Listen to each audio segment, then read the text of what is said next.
If your core reason to go into college is to get a job, you've made a mistake. They're not job training. It never was vocational. It's about becoming educated. And our universities have let us down because they're no longer really about being educated. I mean, some of them are. I don't want to be too generalistic, but it's really about becoming degreed.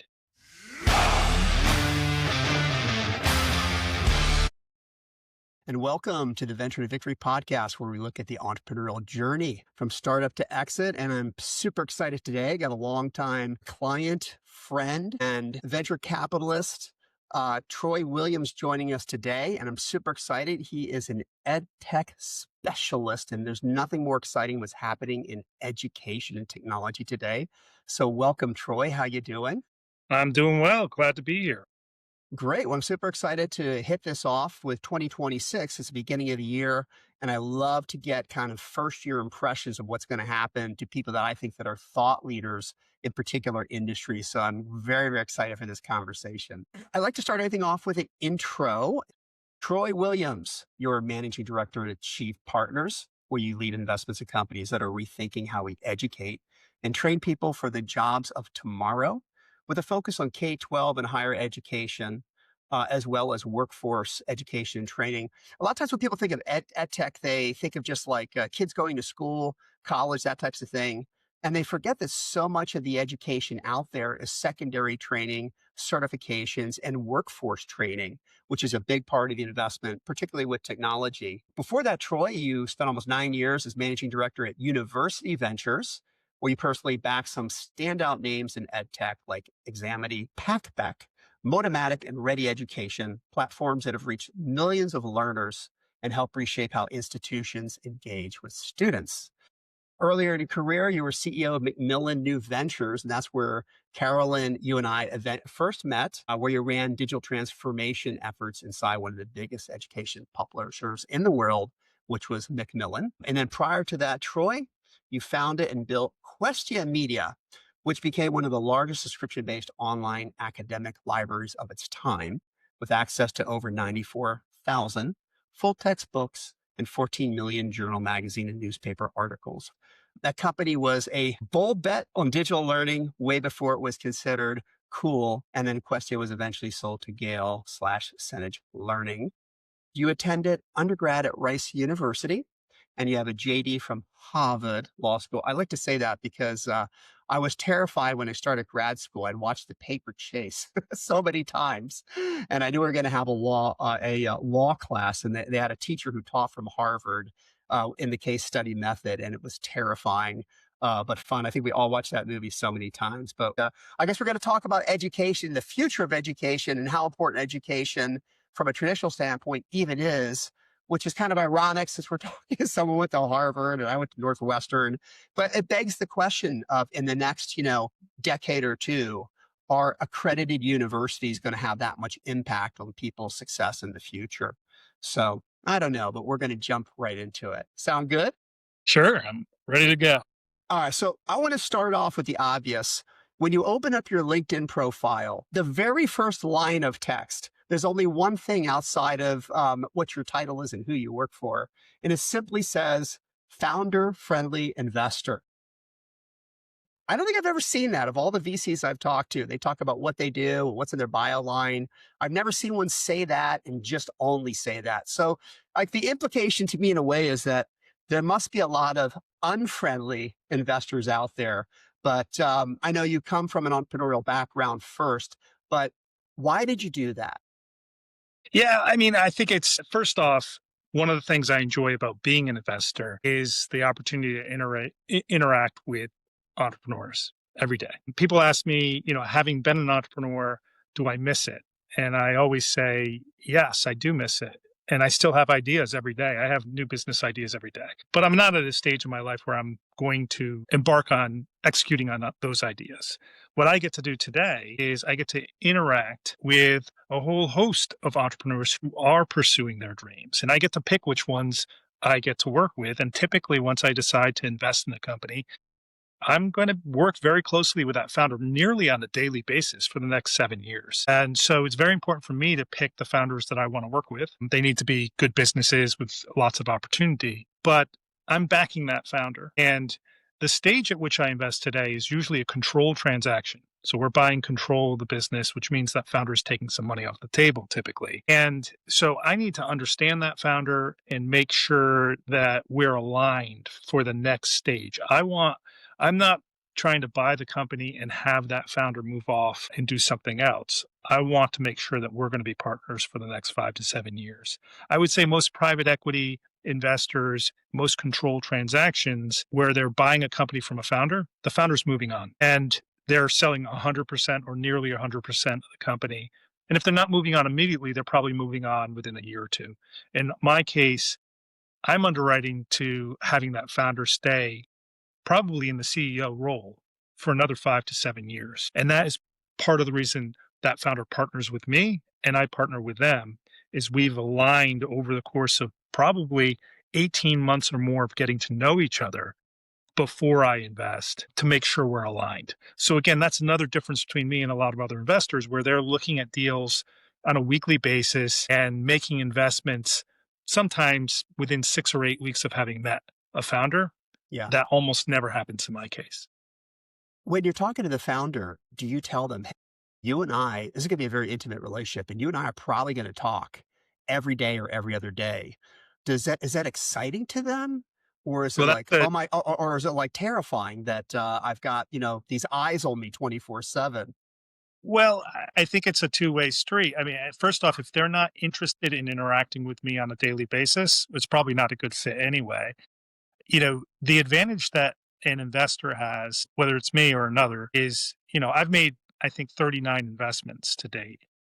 And so oftentimes there's problems that come up and I can provide some insight.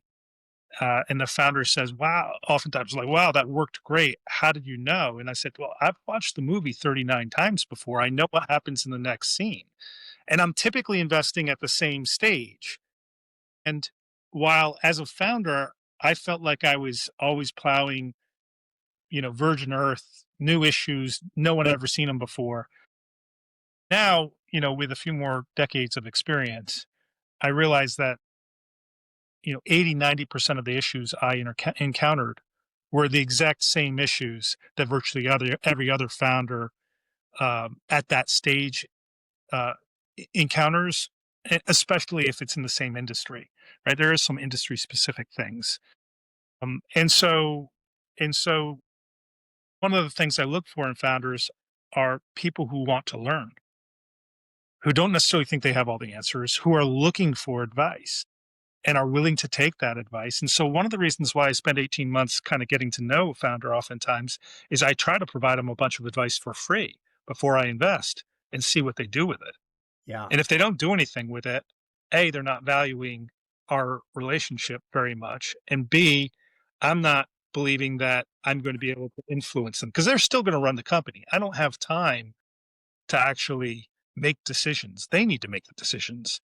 right. But so I have to believe that that's a founder that's, looking for input and trying to find the right answer and is looking to take on board the insights that someone like myself or my partners or other consultants that I can introduce them to will provide them.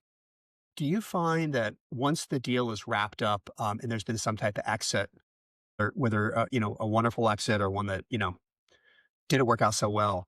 Do you find that these relationships continue on as time, both as as you're getting older than you were when you were 20 years ago? So the natural mentor relationship kind of evolves as we age. Do you find those relationships continue kind of as a friendship and a mentor relationship over time because you did log in all these hours getting to know them and developing that bond of trust that maybe is a little bit different than a traditional VC that sits down for 4 board meetings and looks at metrics and resources, Yeah. requirements, and milestones. I would say hopefully on exit we're more peers than I'm the mentor at that point. I mean they've hopefully exited and are a very wealthy person able to do their own investing at that point. And so we are friends and I keep in contact with virtually all the CEOs I backed who then we, together were able to shepherd those businesses to a successful exit. I think Yeah. I'm in contact with all of them, varying levels. Some of them are my investors today. They're LPs of mine and some of them are making independent investments, but we constantly are regularly, at least once a year, I think in almost every case, kind of having some interaction, conversation, dinner, and staying in touch. Well, success is definitely a gift that keeps on giving and it manifests itself in different ways. It's great to hear that people that have a big exit make a bunch of money and then want to then kind of get involved in investing in companies too, become LPs in some of your funds. So I think that's a great testament to not the relationship, but the way you're thinking, right? If I'm going to invest as an LP with the money that I made, I believe in your whole philosophy and your team and everything. And I know having worked with you and Carolyn for so many years that long-term relationships are really important to you. And for anyone listening, yeah, Troy, outside of the investor side, is a very nice, thoughtful, kind person. And as you said, my dad told me a long time ago, he was an entrepreneur, and he said, "Hey, the great thing about doing is I get to pick the people that I want to work with, for good or bad." And I think that's really important. Yeah, I think the mistake I made as an entrepreneur is, and I think the mistake that most founders make when they're taking on a minority investment or anything less than a full exit is that they hire a banker and then pick the best term sheet, Yeah, which sounds straightforward. Sounds like, well, what else would you do? In my case, I would say, in retrospect, the best term sheets came from people who didn't understand my business, as well as people who were in second, third, or fourth position. And so they may have made a mistake in their underwrite. They may have misunderstood something or had an expectation which wasn't as grounded in reality. And yeah, oftentimes, when I'm in a bidding process and I lose, I find out the group that I've lost to is more of a generalist who doesn't understand ed tech and yeah, made mistakes. And that's not good, right? Because after the fact, that person, the investor, feels like they were perhaps misled. They're upset with the management team. They're blaming the management team. The management team is asked to do things that need to try to get them back on track, which is now pressing, so to speak, or pushing the company in a way where it's taking more risks than it needs to get to this underwrite. And so what I say is, the whole and bankers are great. I'm not denigrating bankers. Bankers, if you want to sell your company for the most money and exit 100%, you should hire a banker. But if you're looking for the best partner for the next 7 years and you're intending to work hard, well, and you're intending to stay in the leadership role, taking the time to meet and really get to know all the investors and what their theses are and why they're interested in making an investment. It's hard to do that in a banked process, right? yeah, yeah, And so I always say you're picking a partner. It's not quite like picking a spouse. It's not for life, but you're going to spend probably more time with this investor than you do with anybody else other than your spouse and your closest two or three peers on the executive team for the next 5 to 7 years. Like, you shouldn't do it having talked to them twice on a Zoom. It should be a more considered. You don't pick a spouse that quickly. Let me put it that way. And it's not purely a financial transaction, because if you're successful growing the business, there's going to be plenty of money. A difference in 10% in evaluation is not going to matter if you then 5 or 10 exit again. It's just yeah, not going to yeah. matter. What are you going to do with $42 million that you couldn't do with 39? Right, right. Right? I Well, mean, yeah. it's not, and if it's a painful process that actually reduces the likelihood of getting to that exit because you didn't pick the optimal investor, that's the issue for me. And so that's why I have this focus on the people front and Yeah. center in everything I do. Yeah, I mean, I think that the last point you made is so important because people are always looking at the moment. They're not looking at what can this investor, what will they do for me beyond just write a check, right? If they have access to connections in the specific vertical, they can bring on future investors as part of a syndicate later on, and they can help sell that for you. They can introduce you into the right channels for marketing, maybe some customers or anchor tenants, as we would say. I've seen a lot of VCs that are activist VCs in this way, and they just don't write a check, but then they help to put together the building blocks, not just advice, but using their Rolodex, using their contacts, Absolutely. and selling it. What's the value of that? I always think about Shark Tank to boil it down in a simple analogy. They're not going there for the deal because the deal always sucks. It's even worse than you see on TV. They're doing it because if they can build a relationship with Mr. Wonderful or Mark Cuban or someone, they believe that the connections, the resource from those people will help them get to a level that they couldn't get otherwise, even if they have slightly more dilution. So I think that's Yeah. great. I've actually invested in 2 Shark Tank companies, over the Really? years. Packback was a Shark Tank company, which we invested in Yeah, I remember that. 2016 and sold in 2023, I think. And, we recently just invested in a great, company that's focused on increasing the joy of reading, of kids. It's called Beanstack, and, also Shark's Tank also had both of them Mark Cuban had Right. invested in. So it's interesting that we have a couple Shark Tank, Yeah. obviously years on, in both cases, 4 to 7 years after they were on Shark Tank. Well, we're going to learn all about that because the Beanstack CEO is going to be on our Startup Innovators podcast in a couple of weeks, Well, and good. so we're going to hear it from the source himself and what the experience was like, not just with you, but with the sharks. So, hey, Troy, I wanted to jump to something into education because I was listening to an amazing podcast yesterday with Peter Diamandis and Elon Musk. Covered a broad range of things, but Peter brought up a really interesting statistic. He says that in 2010 they did this very in-depth survey asking people if they thought there was value in getting a college education. And they repeated that in 2025. So only 15 years later, that number had now dropped to 35%.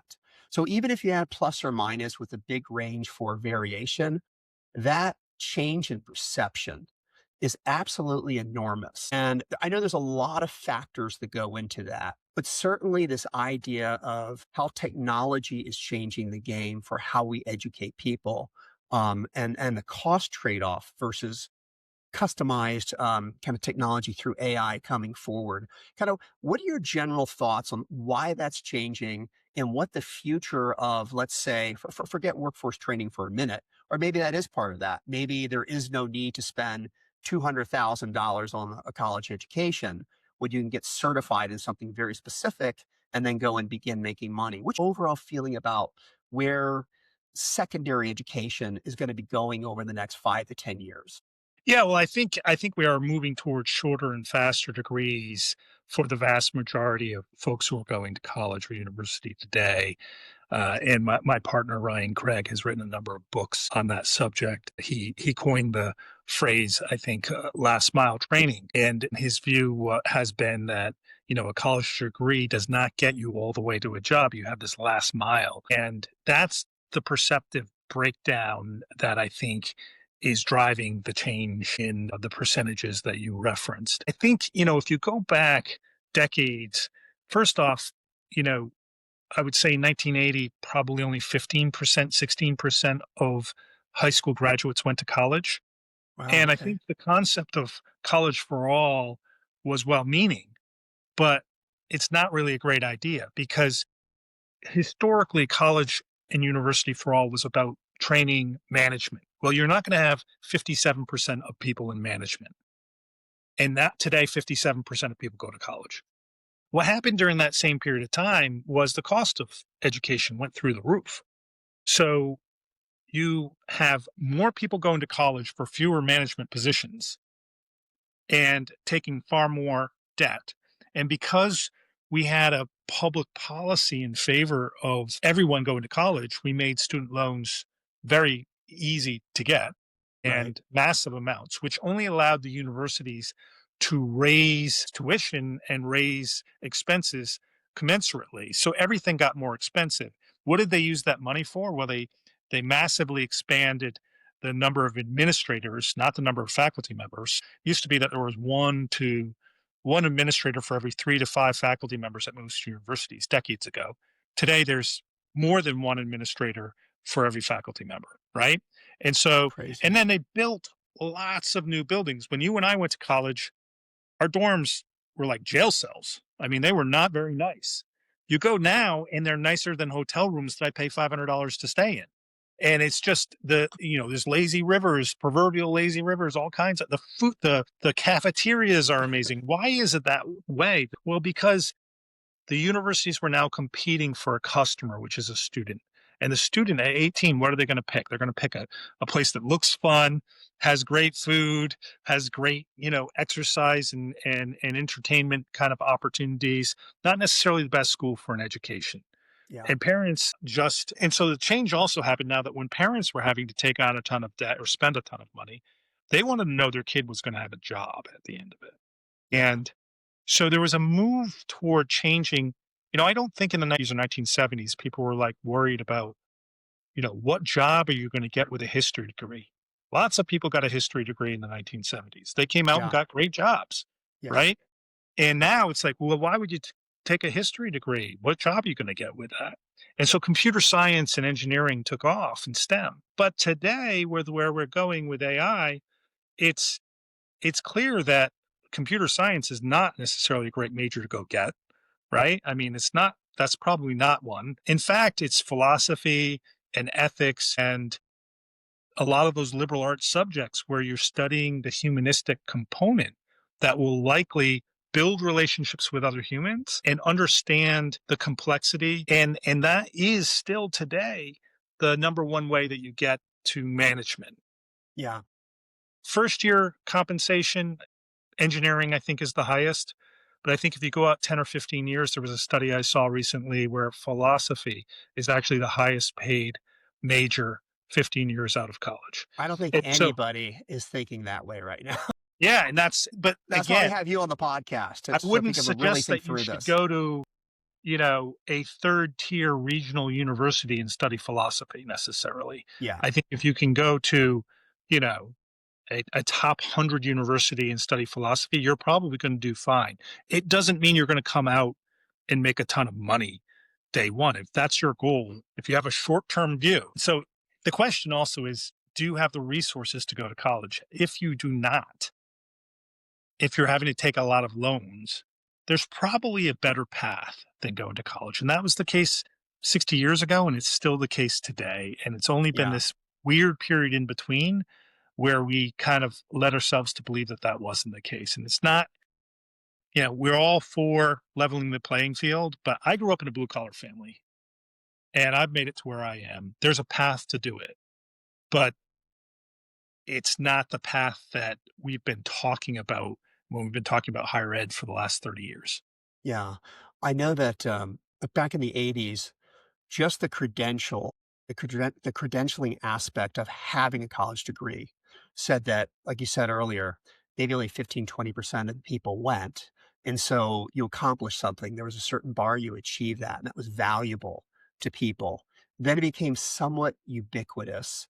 Then graduate school became the next thing. Now that's becoming more ubiquitous to the point even where Peter and Elon were talking the other day about the percentage of PhDs in 2025 and moving to 2026 who quit the program early and decide what's the real long-term value of doing this? I'm just going to start a company on my own and not waste the time and money doing it. So I think the credentialed aspect, I know in from recruiting, it's definitely changing, particularly in tech recruiting.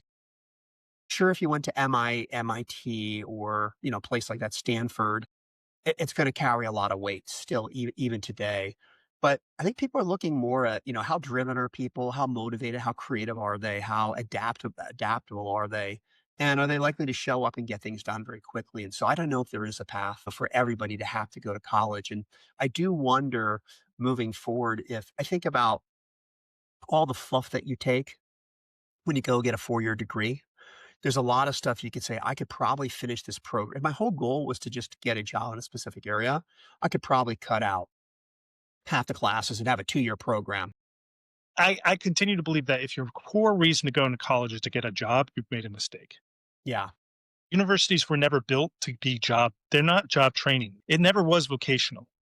It's Yeah. about becoming educated. And our universities have let us down because they're no longer really about being educated. I mean, some of them are. I don't want to be too generalistic, but it's really about becoming degreed. And what happened a century ago is we developed this Carnegie, credit hour. And it's just about time getting 120 credit hours. So I think some of the European universities where it's more of an oral exam at the end, you have to prove that you've learned something, Yeah. have a better view. And I think that that might be where we're going in the future, again, with AI or otherwise, of proving that you actually know something.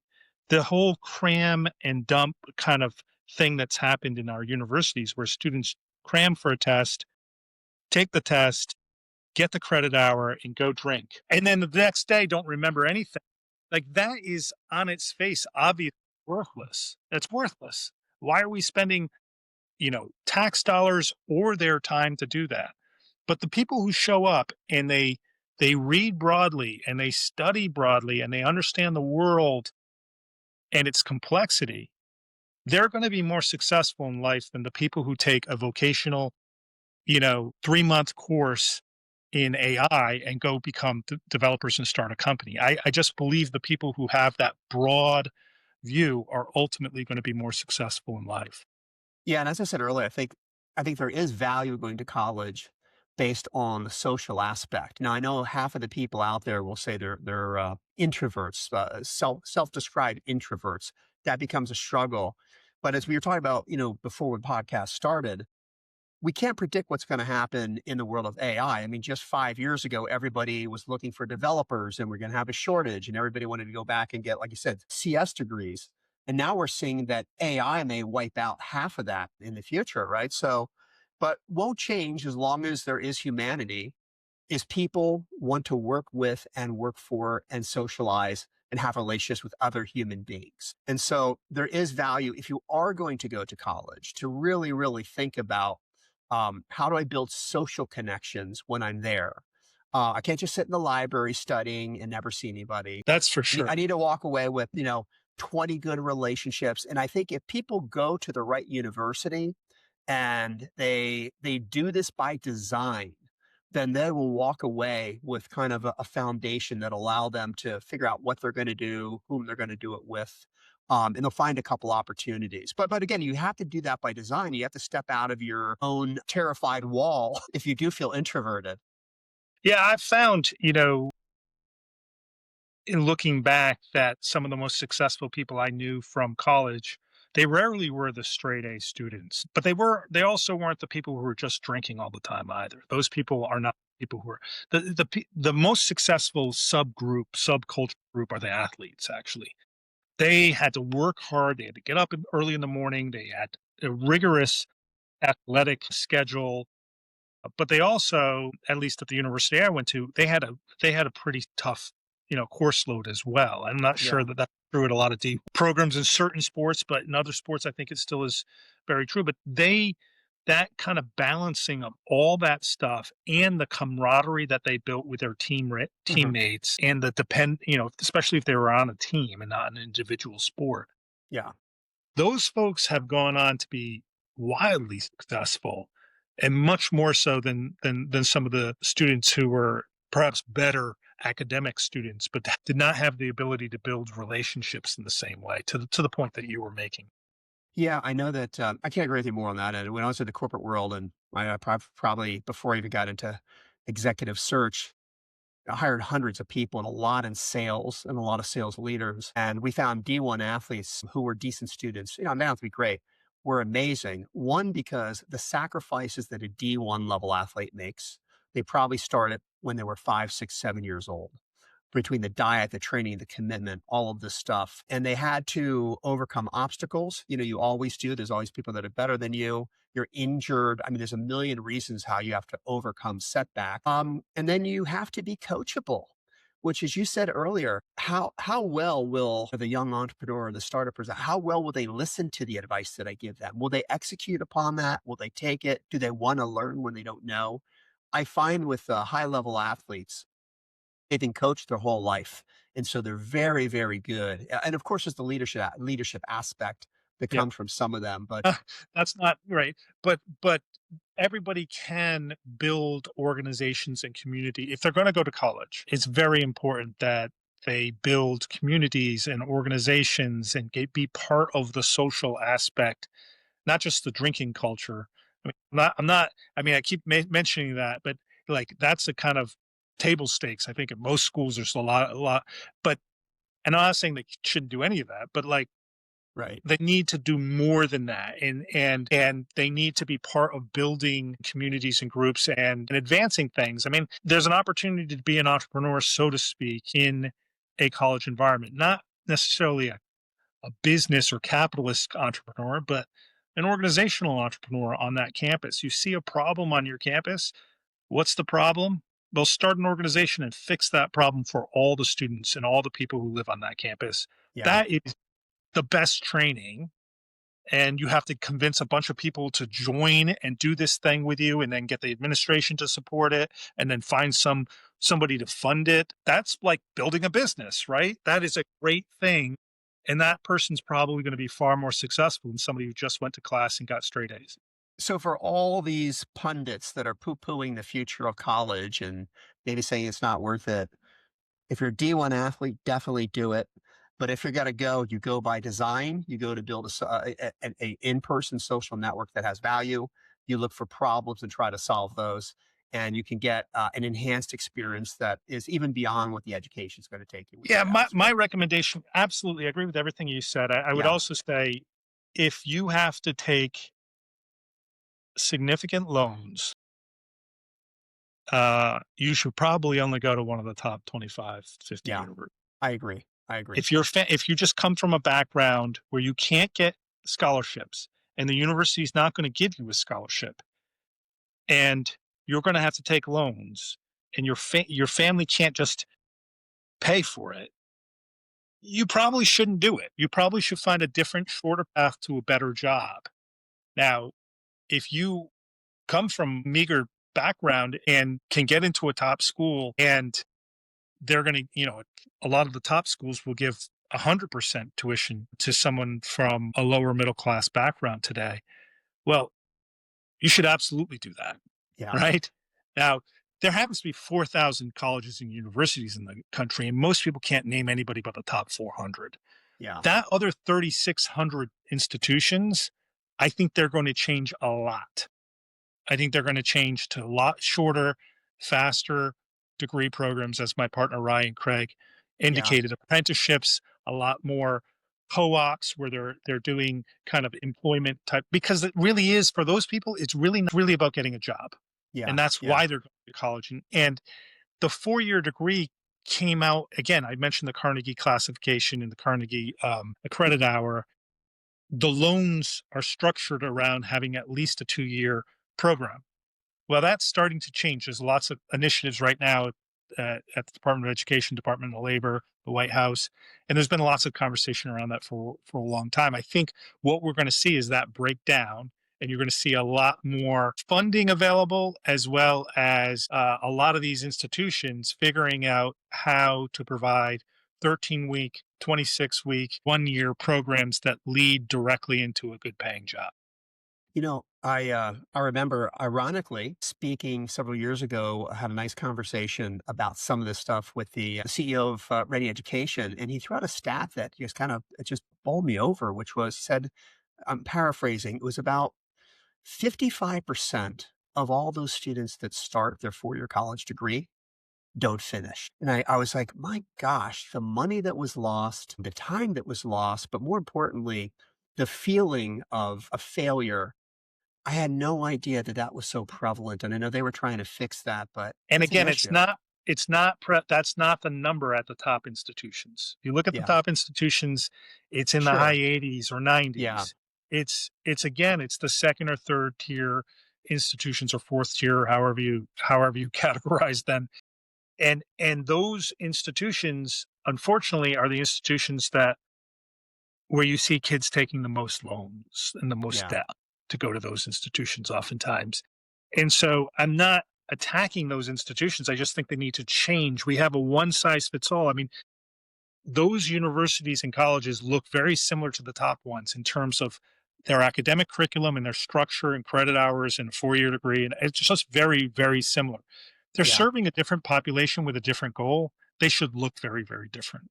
yeah, And because of legal and regulatory structures, we force them to look very similar. They hire faculty. Almost all the faculty at those institutions went to one of the top 50 institutions. So those faculty are recreating what they did, but they're serving a different population with different yeah, goals, yeah, right? yeah, And so it doesn't make any sense. And so the market is forcing these institutions now to rethink what they're doing. And there's a lot of innovation going on. And there's a lot of great thinking going on. And there's a look, the leaders of these institutions are well-meaning people trying to do good. And it's hard. It's hard, but what they're facing is hard. But I think the market is going to change, is going to force those institutions to think differently because parents and kids who are thinking about paying for those programs are having harder questions and Yeah. having, as you mentioned earlier, questioning whether or not it's worth it. Yeah. So listen, so as someone who has spent decades kind of in this space in ed tech, where do you see the most exciting opportunities moving forward in terms of technology and opportunities, whether you want to start up a company or join a hot company? What's the exciting area that you're seeing over the next year or two? Yeah, well, I'm much more focused today on K. We've been talking about higher ed the whole time, but that's Hmm. where you Yeah. took us, and I could talk all Well, day on it. that's at the top of the charts these days. But I'm more focused on K-12, and the earlier you go, I really do think that the difference between there's been studies, and I'm sure you've heard them. Certain kids show up at kindergarten having heard hundreds of thousands of fewer words than other kids, Yeah. and I really think that so then 2 and 3 years on, there's a great disparity in already in student outcomes by the time these kids are 8 years old. Yeah. And so I think really the focus, my interest is in that earlier stage and K-12 opportunities. I think the K-12 institutions, there's just a ton of opportunity, not just in the learning side, but in the administrative side. There's all this administrative software and complexity around what a teacher has to do or you know, because you're effectively the parent for a number of hours during the day. It's not just Yeah. about learning, it's about all kinds of other social and emotional kind of things that are happening in that classroom, discipline and various other things. There's just such an opportunity in that space. I mean, obviously everybody's talking about AI on every front all day, every day today. Certainly to me, AI is, I remember we all said we were dot coms, and then we all said we were web 2.0, and then we all Right. said we were mobile companies. No one says they're a dot com today, and nobody says they're a mobile company today. Everybody's a dot com and everybody's a mobile company. And everybody will be an AI company Yeah. shortly if they're not already. But the opportunity for efficiency and figuring out what works. The challenge in ed tech over the last decade or two has been we spent billions of dollars, people have spent tons of time building companies, and our kids aren't necessarily doing any better. And we have to figure out, and I think the opportunity is there now to track in a way where we can actually help kids learn more faster and achieve more faster. The human mind is incredibly complex and human body, right? Overall, when we think about a pharmaceutical company, the amount of how they have to do a control trial and the complexity of going through FDA trials in order to figure out whether or not a drug works or doesn't. And even then, decades later, sometimes you find out it didn't actually work the way you thought it did, or it had all these side effects we didn't know about. Well, you know, learning, you can't control a classroom. And no one wants their kid to be getting the placebo, so to speak, when there's Right. a learning thing going on, right? So it's really hard to figure out what works. But I think we got, with the technology that's coming along and the LLMs and various other things, I think we have our opportunity to really move the needle for the first time on what works and what drives outcomes.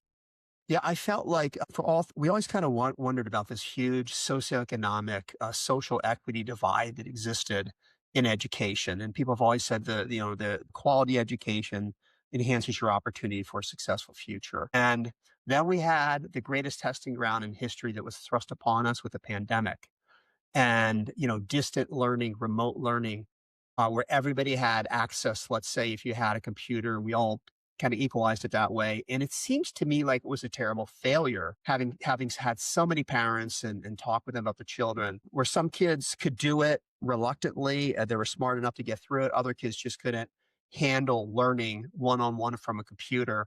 The business people and the family adapted to Zoom very quickly because of productivity needs, but I feel like the children didn't really learn as well as they would have in a classroom. And Elon was saying, again on this podcast, that within 5 years, personalized AI tutors will be able to teach you at a pace that we can't even imagine, customized to Yeah, the I way that mean, we learn.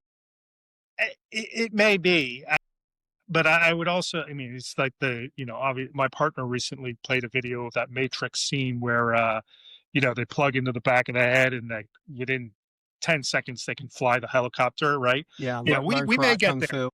Yeah, we may get there. But the big thing that I think the pandemic showed was that when you remove kids from the social component, social fabric of interacting with each other in a classroom, it does damage to them, right? Yeah, I think, and it goes back to what we were saying about higher ed and D1 athletes. It's the thing that AI, I think the human component and human connections are going to be the differentiator. And kids need to be in classrooms having human connections. And unfortunately, during COVID, most parents sat them in front of a screen and said, "Learn, I got to go to work and get on my Zoom." And the kid was by themselves all day. yeah. And that was disastrous for that generation of kids, I think. And they're dealing with the after effects. I mean, many people are, but I think that's, to me, that's the key takeaway from. Yeah, I agree. It gets back to this idea that computers, software can't really teach you how to interact with a person.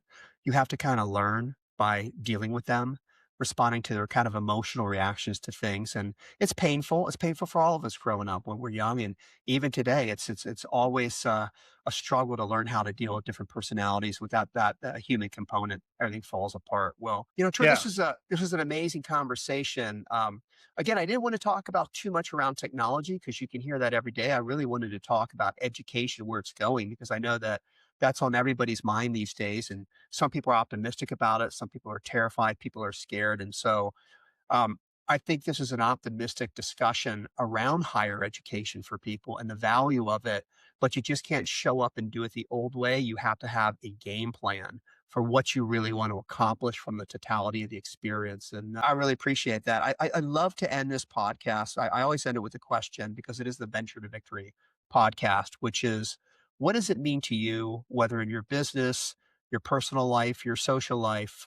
What does it mean to be truly victorious in life? I think for me, it's to see other people succeed. Obviously, I care about my own success at some level, but my community, however you define communities, whether it's a geographic community or a community that's virtual, but in an industry or otherwise, in my case, it's the people I work with every day. I want to see the junior people at my firm be successful and learn.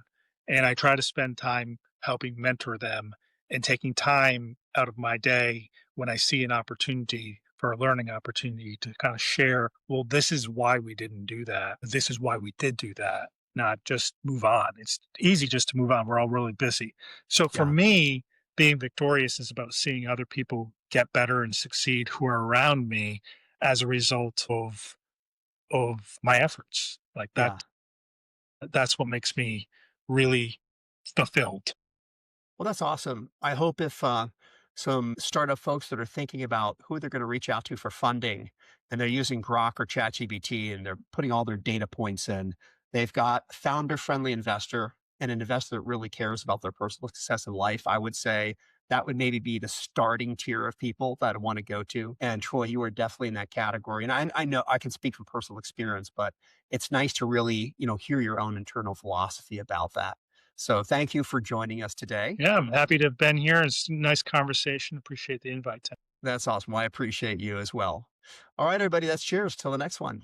The Venture to Victory podcast is provided by MatchStar Venture Search.